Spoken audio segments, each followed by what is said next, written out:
Hello नमस्कार। एक नया दिन, नया त्यौहार, नई कथा और ढेर सारी नई जानकारियों के साथ एक बार फिर से world with my vision channel आपका हार्दिक स्वागत करता है, अभिनंदन करता है।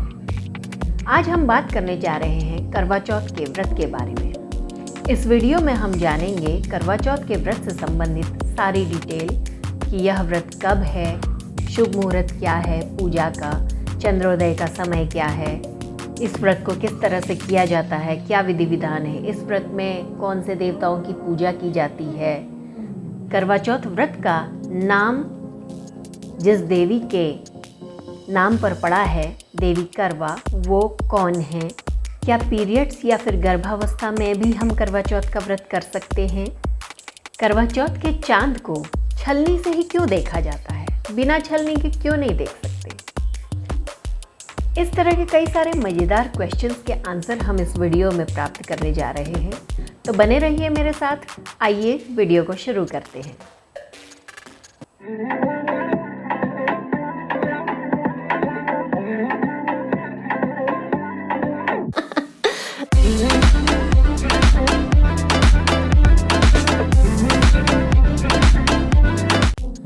पति की लंबी उम्र के लिए किया जाने वाला करवा चौथ का यह व्रत इस वर्ष 2023 में 1 नवंबर को यानी बुधवार के दिन रखा जाएगा। इस व्रत को कुंवारी कन्याएं भी एक अच्छे वर की प्राप्ति हेतु करने लगी हैं तथा पुरुष भी स्त्रियों के सम्मान तथा उनके प्रति अपना प्रेम जताने के लिए अब करवा चौथ का व्रत रखने लगे हैं। करवा चौथ के व्रत के दिन भगवान गणेश, माँ पार्वती, भगवान शिव तथा चंद्रदेव भगवान की पूजा की जाती है। करवा चौथ व्रत की करवा माता और कोई नहीं, स्वयं गौरी माता है।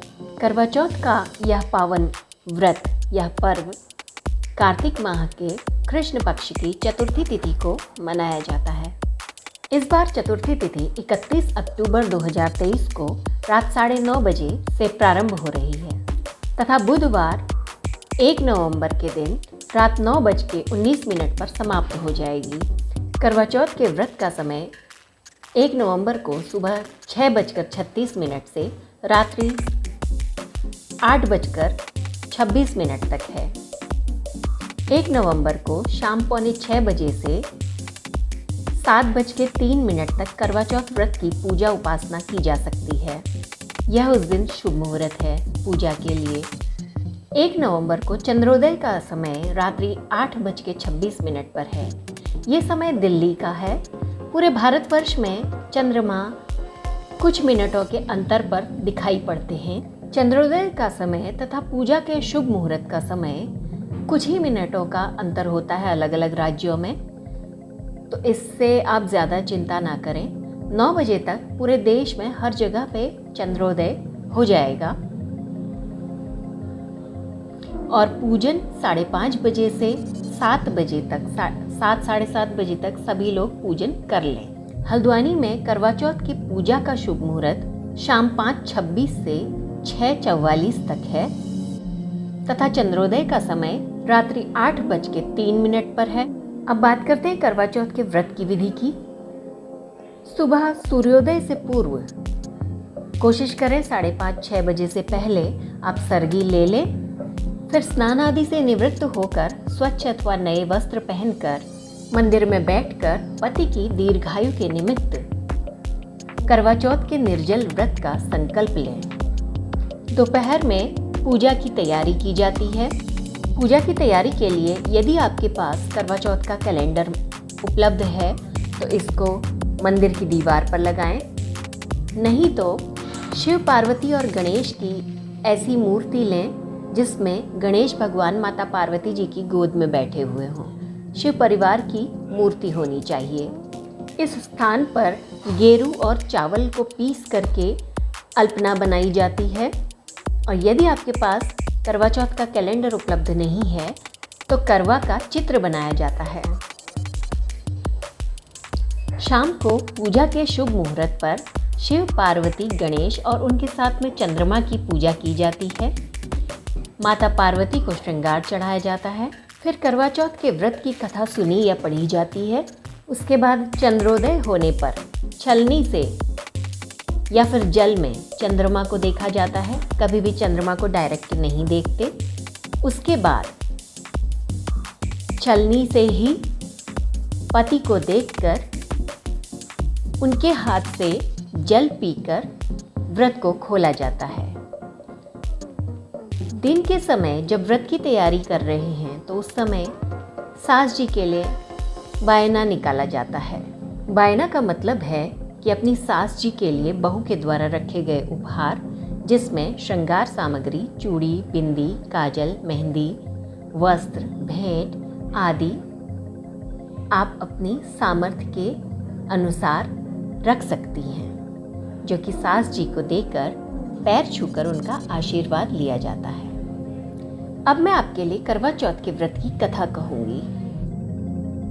प्राचीन काल में इंद्रप्रस्थ में वेद शर्मा नामक एक विद्वान ब्राह्मण रहते थे। उनकी पत्नी का नाम लीलावती था। उनके 7 पुत्र और वीरावती नामक एक पुत्री थी। वीरावती के युवा होने पर बड़ी धूमधाम से उसका विवाह किया गया। विवाह के बाद पहली बार जब कार्तिक कृष्ण पक्ष की चतुर्थी तिथि आई तो अपनी भाभियों के साथ साथ वीरावती ने भी करवा चौथ का व्रत रखा। लेकिन भूख प्यास से व्याकुल होकर वीरावती चंद्रोदय से पूर्व ही मूर्छित होकर गिर पड़ी।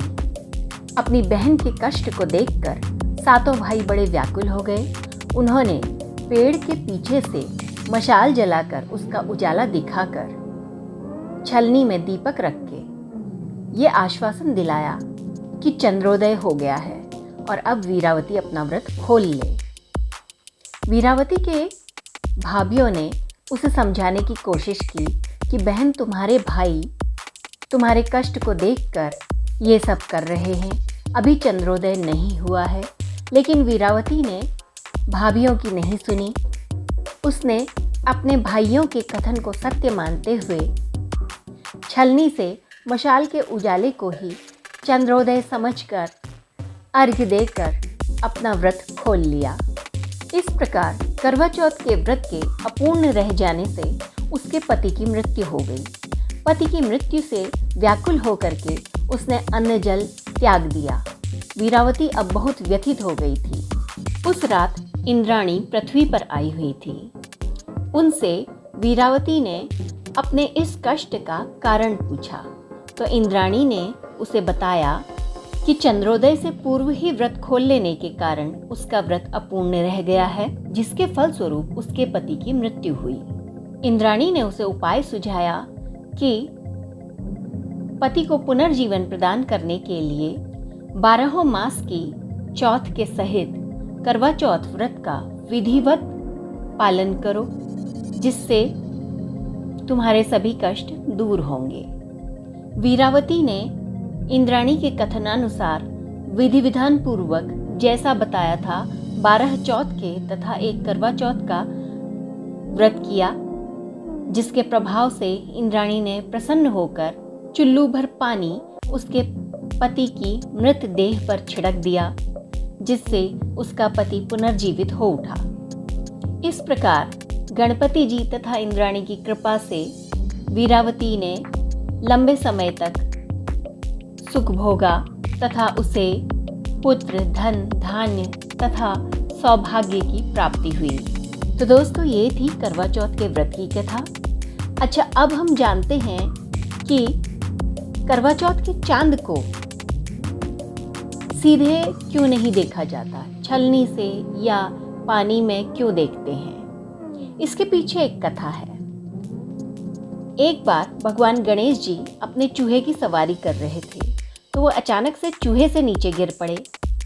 गणेश भगवान को चोट तो लगी, लेकिन वो झट से उठ खड़े हुए। उन्होंने आसपास देखा कि किसी ने देखा तो नहीं और वो झट से संभलने की कोशिश करने लगे। उन्होंने देखा कि आसपास कोई भी नहीं है तो उनको थोड़ा सा धैर्य आया, लेकिन तभी उन्होंने बड़े ज़ोर ज़ोर से किसी के हंसने की आवाज़ सुनी। जब उन्होंने देखा कि आवाज़ कहाँ से आ रही है, कौन हंस रहा है, तो उन्होंने पाया कि चंद्रदेव ने उन्हें देख लिया था गिरते हुए और चंद्रदेव हंस रहे थे। तो गणपति भगवान को बड़ा गुस्सा आ गया कि चंद्रदेव उनका उपहास उड़ा रहे हैं। तो गणपति भगवान ने कहा कि अरे मूर्ख, तू किसी की चोट पर हंस रहा है, तुझे स्वयं पर बहुत अभिमान है। जा, मैं तुझे श्राप देता हूँ कि आज के बाद तू घटता बढ़ता रहेगा और जो कोई भी तुझे देखेगा उसको कलंक लगेगा, इसलिए अब तेरा भी तिरस्कार होगा।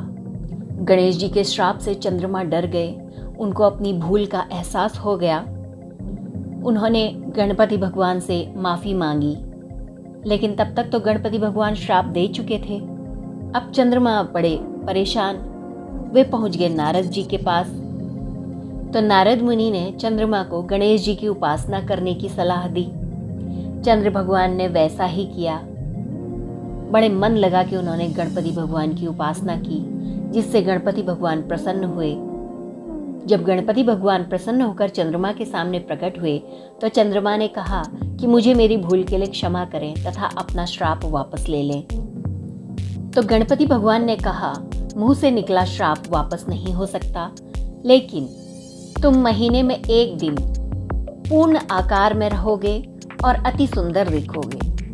उस दिन पूर्णिमा होगी, उस दिन तुम पूजे जाओगे। तुम्हें जो कोई छलनी से देखेगा या फिर तुम्हारी परछाई को देखेगा उसे कलंक नहीं लगेगा, बल्कि उसके यश में वृद्धि होगी। ऐसा कहकर गणपति भगवान अंतर्ध्यान हो गए और तभी से पूर्णिमा के दिन चंद्रमा की पूजा होने लगी तथा छलनी से चंद्रमा की छाया को देखा जाने लगा।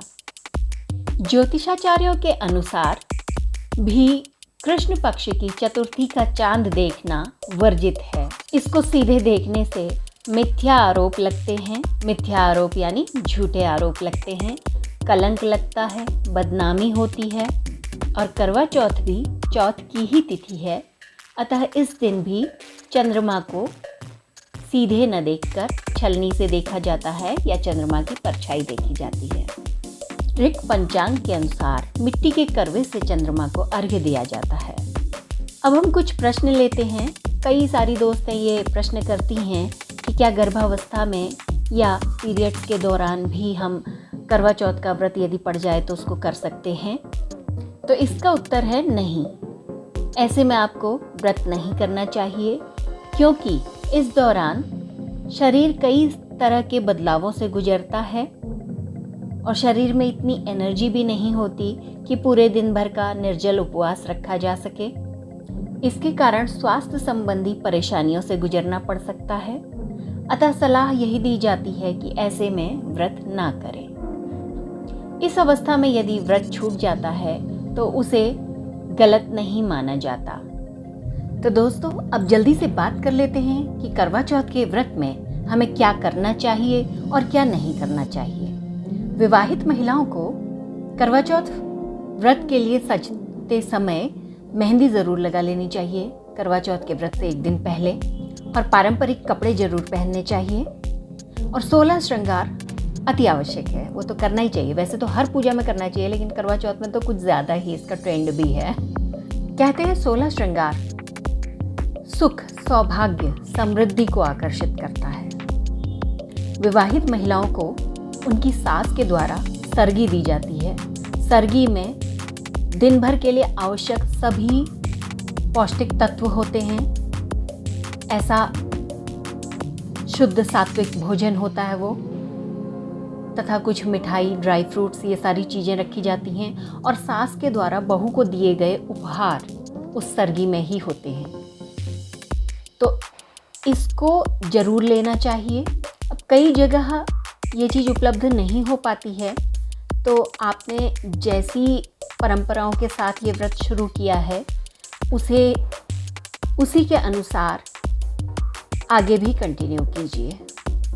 लेकिन बिना सरगी खाए 13-14 घंटे का सामान्यतया होने वाला निर्जल उपवास बढ़ के लगभग 24 घंटे का हो जाता है, क्योंकि आपने पिछली रात ही कुछ खाया होगा और फिर सो गई होंगी। उसके बाद अगर आप सरगी भी नहीं लेती हैं तो लगभग 24 घंटे का आपका ये उपवास हो जाता है, जो कि बहुत कठिन होता है। हालांकि मैं स्वयं बिना सर्गी के ही करती हूँ। तो ये निर्भर करता है आपकी अपनी शारीरिक सामर्थ्य पर और आपके अपने स्वास्थ्य पर तथा सास या ससुराल पक्ष के द्वारा दी जाने वाली सर्गी की उपलब्धता पर। विवाहित महिलाओं को करवा चौथ के व्रत में काले या सफेद वस्त्रों को पहनने से बचना चाहिए।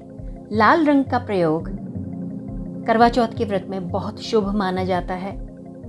माना जाता है कि इससे दंपति के बीच में प्रेम बढ़ता है, दाम्पत्य जीवन का सुख बढ़ता है। लाल रंग के अलावा हरा, पीला, नारंगी, गुलाबी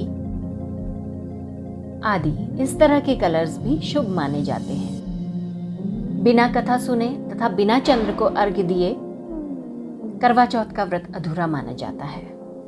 मांसाहारी भोजन, लहसुन, प्याज तथा तामसिक प्रवृत्ति के भोजन को करने से बचें। करवा चौथ के दिन भर निर्जल उपवास रखने के बाद रात्रि के समय तले हुए तथा गरिष्ठ भोजन को करने से बचें, क्योंकि इससे स्वास्थ्य खराब होने का डर लगता है।